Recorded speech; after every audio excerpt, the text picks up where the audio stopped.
Hi hello నమస్తే. నేను మీ కట్టా కార్తీక్. మనకు కీలక సమాచారం అంతా ఉంది. ఉమ్మడి చిత్తూరు జిల్లా పొంగనూరుకి వెళదామని ఆంధ్రప్రదేశ్ డిప్యూటీ సీఎం అటవీ శాఖ మంత్రి పవన్ కళ్యాణ్ నిర్ణయం తీసుకున్నట్టు తెలుస్తూ ఉంది.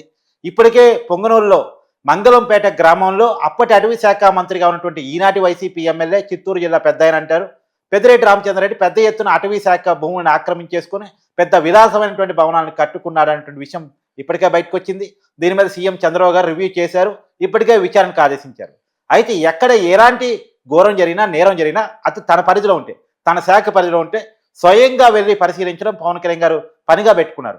గతంలో సరస్వతి పవర్ అండ్ భూములను కూడా అక్కడ వెళ్ళి స్వయంగా ఆయన పరిశీలించారు గుంటూరు జిల్లాలో, పల్నాడు జిల్లాలో.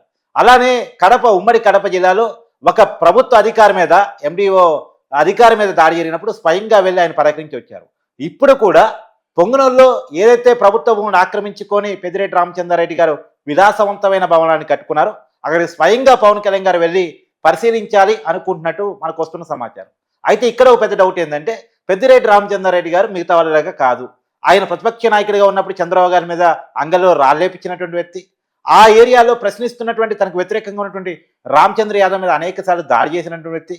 ఇప్పుడు పవన్ కళ్యాణ్ గారు పోతే పెద్దిరెడ్డి రామచంద్రారెడ్డి గారు ఏం చేస్తారు? మనకు వస్తున్నటువంటి సమాచారం పెద్దిరెడ్డి రామచంద్రారెడ్డి గారు మంగళంపేట గ్రామానికి ఖాళీ చేసి వెళ్తున్నారు. పవన్ కళ్యాణ్ గారు వస్తున్న సమాచారం తెలుసుకోవాలని తెలుస్తూ ఉంది. దీని మీద మరింత వివరణ విశ్లేషణ తీసుకునే ప్రయత్నం చేద్దాం. మనతో ఉన్నారు ప్రముఖ రాజకీయ సామాజిక విశ్లేషకులు కొత్త రవీంద్రబాబు గారు. సార్ నమస్కారం. నమస్తే కార్తీక్. సార్, పవన్ కళ్యాణ్ గారు పొంగనూరు వెళ్తున్నారట. పెద్దిరెడ్డి రామచంద్రారెడ్డి గారి ఇలాకాకి గతంలో ఎవరు పొయ్యేవాళ్ళు కాదు, పొయ్యి అంత డేర్ ఉండేది కాదు. ఆ మంగళంపేట ఊరికి రానివ్వరు వాళ్ళు. అలాంటిది స్వయంగా ఆ ఊరికి వెళ్ళి అక్కడ ఆక్రమించుకున్న అటవీ భూములు పరిశీలిస్తారంటే పవన్ కళ్యాణ్ అడ్డుకునే పరిస్థితి ఏమైనా ఉందా? ఈ విషయాన్ని ఇప్పుడు మనం నిష్పక్షపాతంగా విశ్లేషణ చూద్దాం. పెద్దిరెడ్డి రామచంద్రారెడ్డి గారు అరాచకాలు అన్ని ఇన్ని కాదు. గతంలో మన అటవీ శాఖ మంత్రిగా పనిచేశారు. ఇప్పుడు ఎమ్మెల్యే. అవును. వైఎస్ఆర్ కాంగ్రెస్ పార్టీ నాయకులకు సంబంధించిన భూభాగవతాలు అక్రమ సంపాదనలు రోజుకొకటి ఆంధ్ర రాష్ట్రంలో వెలుగులోకి వస్తున్న విషయం. ఈ రోజు ఇప్పుడు పెద్దిరెడ్డి రామచంద్రారెడ్డి గారిది వచ్చింది, రేపు ఇంకొకరిది వస్తూ ఉంటుంది. కంటిన్యూస్ ప్రాసెస్ ఇది. ఇందులో విషయం మనం ఒకసారి పరిశీలన చేసినప్పుడు పవన్ కళ్యాణ్ గారు డిప్యూటీ చీఫ్ మినిస్టర్గా ఉంటూ అటవీ శాఖ ఆయన పరిధిలో ఉండటం వల్ల ఆయన పరిధిలో ఉన్న చాలా శాఖల్లో అవకతవకలు ఆయన స్వయంగా వెళ్ళి పరిశీలించిన సందర్భం మనం గతంలో చూసాం.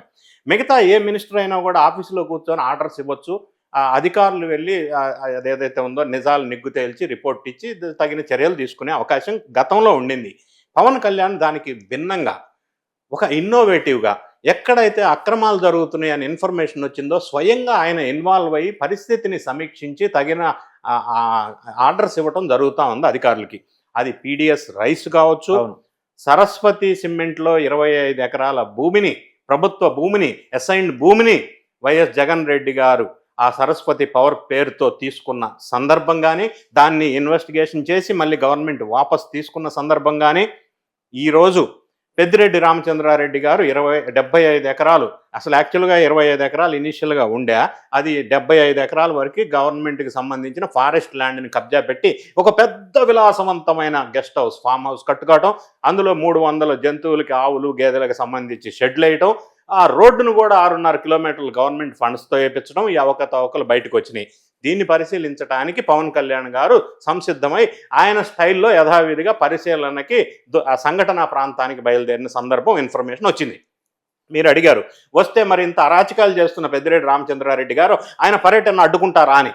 రామచంద్రారెడ్డి గారికి ఒక చరిత్ర ఉంది. గతంలో చంద్రబాబు నాయుడు గారు వెళ్ళినప్పుడు అంగళ్లలో విధ్వంసకాండ సృష్టించిన చరిత్ర పెద్దిరెడ్డి రామచంద్రారెడ్డి గారికి ఉంది.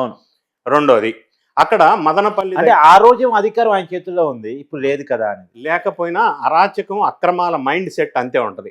గతంలో ఆ ఫైల్స్ దగ్ధం చేశారు, ఆయనకు సంబంధించిన 3000 ఎకరాలు భూ భాగవతం బయటకు వస్తుందని అది కూడా మనం చూసాం. ఇన్వెస్టిగేషన్ జరుగుతుంది. ఇప్పుడున్న పరిస్థితుల్లో మీరు అన్నారు గతంలో రాళ్ళేపించే చంద్రబాబు గారి మీద, మదనపల్లిలో ఫైల్స్ తగలబెట్టాడు, ఇవన్నీ మీరు చెప్పుకుంటూ వస్తున్నారు. ఇప్పుడు పవన్ కళ్యాణ్ గారు వెళితే పవన్ కళ్యాణ్ మీద రాళ్ల దాడి చేపించే పరిస్థితి దిగదాచా? పవన్ కళ్యాణ్ మీద రాళ్ల దాడి చేపించాలన్న ఆలోచన కూడా రావడానికి భయపడే పరిస్థితి ఈరోజు ఎన్డీఏ గవర్నమెంట్ కానీ పవన్ కళ్యాణ్ ఇమేజ్ కానీ పెరిగిన సందర్భం.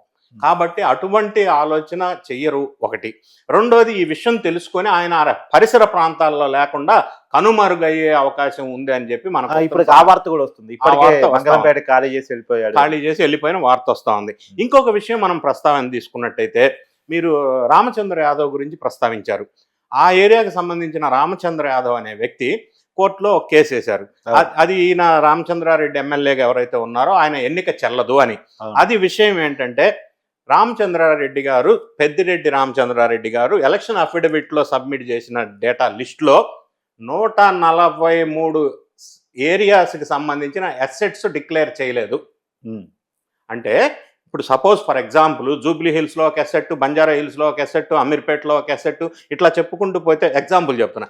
ఆయన ఆక్రమించిన అసెట్స్లో 143 అసెట్స్ ఆయన డిక్లేర్ చేయలేదు, ఆయన కుటుంబ పేరుతో ఉన్నవి అనేది ఈయన కేసు వేశాడు.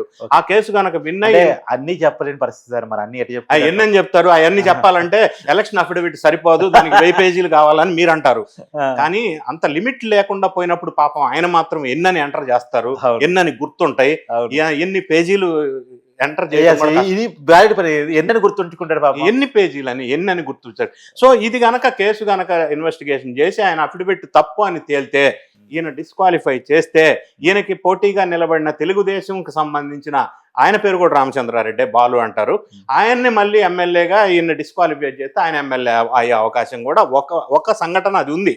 అయినప్పటికీ పవన్ కళ్యాణ్ గారు ఏ విషయాన్ని వదిలిపెట్టట్లేదు. గతంలో చాలా సందర్భాల్లో స్వయంగా పరిశీలించి ఆర్డర్స్ ఇచ్చిన సందర్భం మనం చూసాం.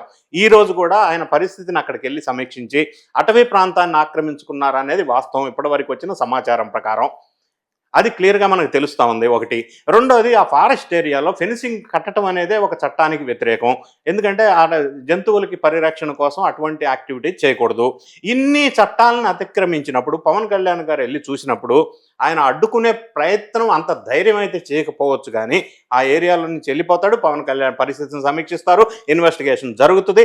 సెక్షన్స్ అన్ని కఠినంగా ఉన్నాయి కాబట్టి పెద్దిరెడ్డి రామచంద్రారెడ్డి గారిని ఈ విషయంలో ఖచ్చితంగా అరెస్ట్ చేయడానికి అవకాశాలు చాలా ఎక్కువగా ఉన్నాయి. ఎందుకంటే అటవీ ప్రాంతానికి సంబంధించిన చట్టాలు చాలా స్ట్రాంగ్గా ఉంటాయి.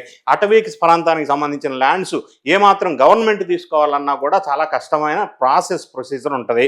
అటువంటిది ఇంత ధైర్యంగా గవర్నమెంట్ ఆయన ఉన్నాడు కాబట్టి, ఆయన మంత్రిగా ఉండి అధికార దుర్వినియోగానికి పాల్పడి అక్రమంగా ఫారెస్ట్ని కబ్జా పెట్టడం అనేది సహించరాని నేరం.